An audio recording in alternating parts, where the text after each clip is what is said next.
Assalamualaikum warahmatullahi wabarakatuh.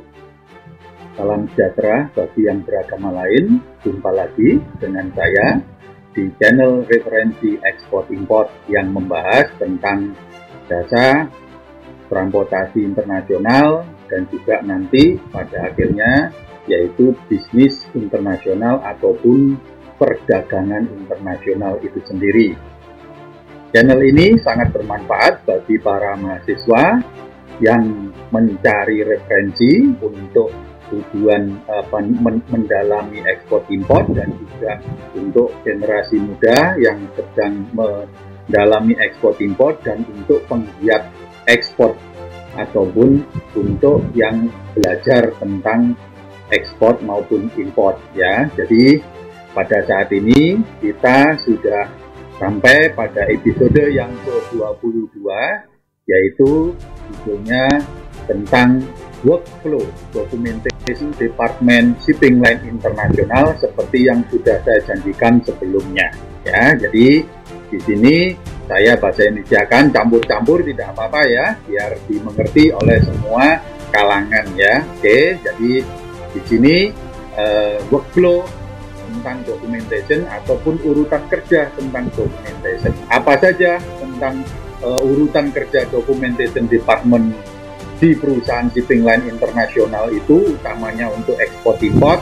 Di sini sudah saya rangkum beberapa pemaparan saya ya. Oke, langsung saja saya mulai. Baik, jadi kita ilustrasikan ya, karena ini ranahnya adalah istilahnya bukan teori ya, tetapi berdasarkan pengalaman di dalam ekspor import itu sendiri selama saya berkecimpung di dunia ekspor import ini. Oke, jadi yang pertama saya ilustrasikan seorang staf dokumen masuk jam kerja ya di nomor 1 ini. Oke, jadi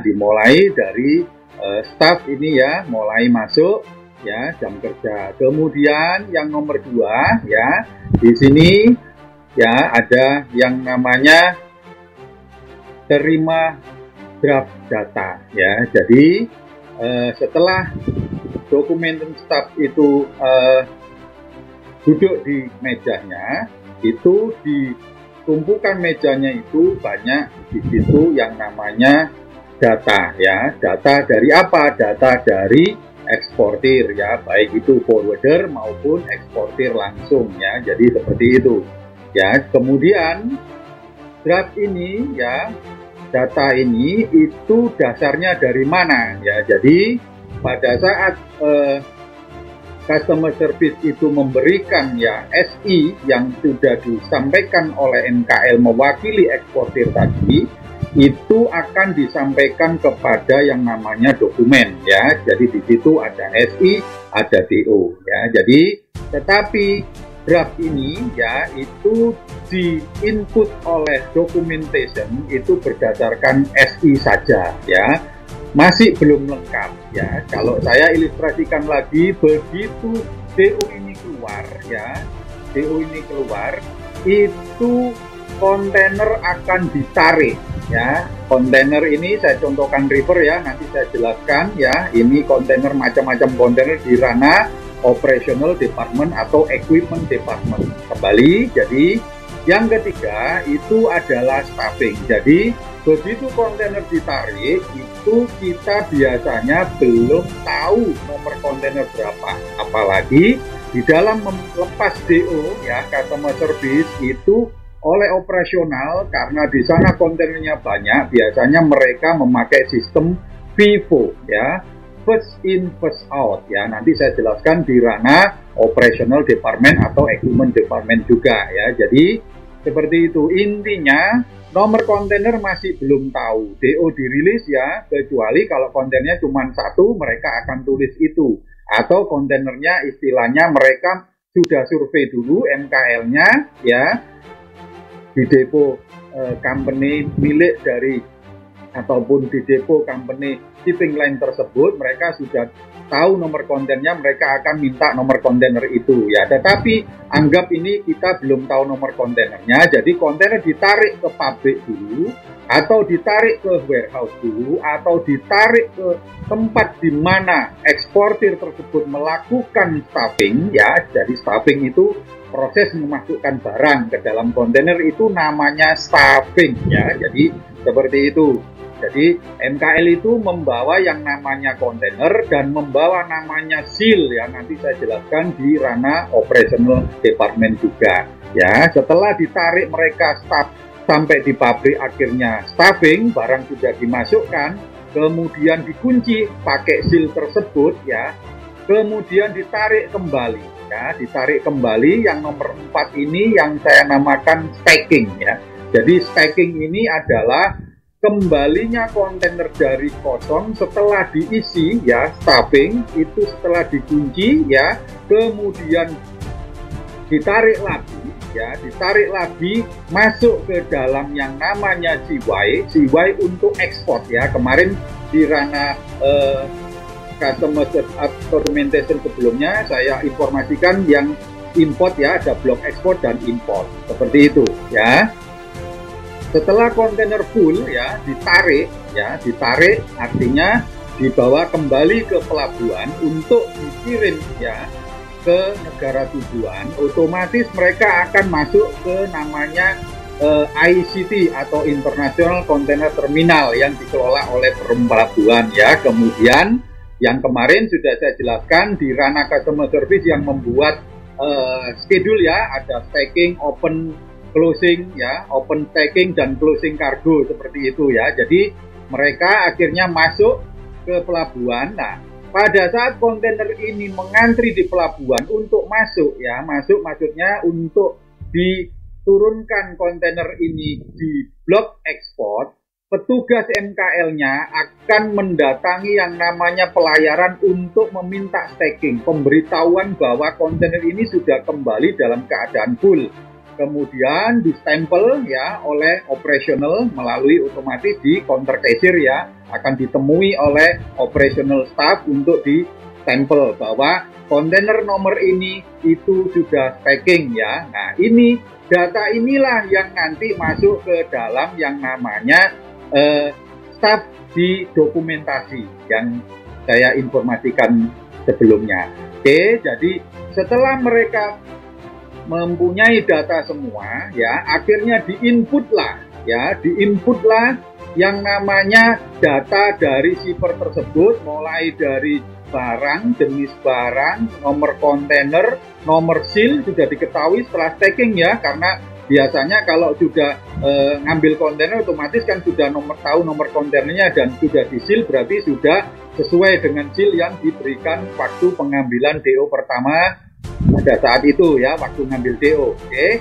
Kemudian setelah data diinput semua sama staf dokumen ya, mereka akan istilahnya mengecek dulu untuk tanggal kapal ya. Jadi nomor 5 ini saya tandai loading confirmation. Setelah loading confirmation dicek ya, nomor kontainer berapa saja yang termuat dalam kapal ini ya, kapal yang dimaksud oleh eksportir tadi, otomatis akan diinput yang ke langkah yang ke-6 ini, yaitu issued BL. Artinya BL akan dikeluarkan. Sebelum dikeluarkan, documentation akan mencetak ya, kemudian diserahkan kepada keuangan untuk dibuatkan kwitansi atau official receipt seandainya nanti sewaktu-waktu diambil oleh IMKL sebagai wakil dari eksportir ataupun eksportir itu sendiri ya. Jadi dasar dari dokumentasi atau documentation staff untuk issued BL atau melepas BL, rilis BL adalah loading konfirmasi. Petugas atau staff dari documentation tidak akan pernah memberikan ocean BL kalau kapal tidak berangkat ya. Kalaupun nanti ketinggalan kapal ya, sebagai contoh kapalnya harusnya A, ternyata tidak termuat di A, otomatis di BL-nya akan dikoreksi sesuai dengan kondisi real di lapangan kapal apa yang memuat kontainer tersebut. Oke, jadi seperti itu. Oke, workflow-nya seperti itu, urutan kerjanya seperti itu. Kalau boleh saya singkat ya, jadi saya rangkum di sini ya, saya singkat dari apa yang sudah saya jelaskan di depan. Jadi tugas utama dokumen departemen yang pertama adalah yaitu di sini yang pertama yaitu data draft. Data dasarnya adalah dari shipping instruction yang diterima pertama kali melalui customer service ya. Itu data pertamanya. Kemudian mereka input, setelah input dikirimkan kepada eksportir, baik itu forwarder ataupun eksportir langsung untuk dikoreksi. Ini yang namanya draft BL. Kemudian dikembalikan ya. Setelah dikembalikan berarti sudah menjadi fix ya, maka diinputlah data itu ya, input fix data. Yang kedua, input fix data master BL after staffing. Saya memakai istilah master BL ya, karena ini adalah BL pelayaran ya. Master BL itu artinya BL yang utama karena ini adalah pemilik kapal. Oke, jadi nanti forwarding dan lain sebagainya nanti saya jelaskan di ranah forwarding bagaimana teknis house BL dan master BL ya. Nanti saya akan memakai istilah sesuai yang ada di instruksi letter of credit biasanya ya. Oke, jadi setelah input fix data, setelah staffing ya, seperti yang saya ceritakan tadi di depan, yang langkah yang ketiga adalah menerima loading confirmation dari customer service ya, yang tadi bahwa kapal ini betul sudah berangkat, jadi kontainer ini betul juga sudah termuat. Nah, ini akan menjadi dasar sesuai dengan yang dicetak di BL nantinya. Oke, kemudian setelah tahu loading confirmation, nomor kontainer dan seal itu dan shipper itu termuat ya, maka dicetaklah ya master BL tadi. Kemudian setelah dicetak itu distempel dan ditandatangani, kemudian diserahkan kepada finance department untuk dibuatkan kwitansi atau official receipt-nya ya. Kemudian yang langkah kelima adalah yaitu rilis master BL dan stamp correction ya. Jadi terkadang ada yang namanya kesalahan sedikit ya, daripada kembali nanti petugasnya karena jauh dari pabrik, umpama dibawa lagi ke bank untuk dinegosiasikan dan lain sebagainya, mereka minta stempel koreksi biasanya ya. Itu adalah tugas dari dokumen. Kemudian yang keenam, dokumen juga bertanggung jawab untuk menerima surrender ya. Jadi surrender itu adalah master BL atau shipping line BL atau ocean BL yang diserahkan kembali kepada shipping line ya. Artinya diberikan kembali kepada shipping line untuk dibuatkan yang namanya yang ketujuh yaitu telek release. Hubungannya apa surrender dengan telek release? Nanti saya jelaskan pada teknik dari apa ya istilahnya menggunakan master BL dan forwarding BL ya. Nanti ada teknisnya itu. Jadi surrender dan telek release. Intinya seperti itu. Demikian penjelasan dari saya tentang pemaparan yang saya kasih judul workflow dari documentation shipping line internasional ya. Mudah-mudahan bermanfaat ya. Kemudian nanti akan saya paparkan yang episode ke-23 yaitu cara input master BL documentation department di shipping line ya. Karena ini ranahnya dokumen, jadi akan saya jelaskan one by one ya, kolom demi kolom ya, untuk penjelasan tentang apa itu BL, bagaimana mengisinya, dan bagaimana untuk merilis ada berapa lembar dan lain sebagainya. Demikian dari saya, terima kasih. Assalamualaikum warahmatullahi wabarakatuh.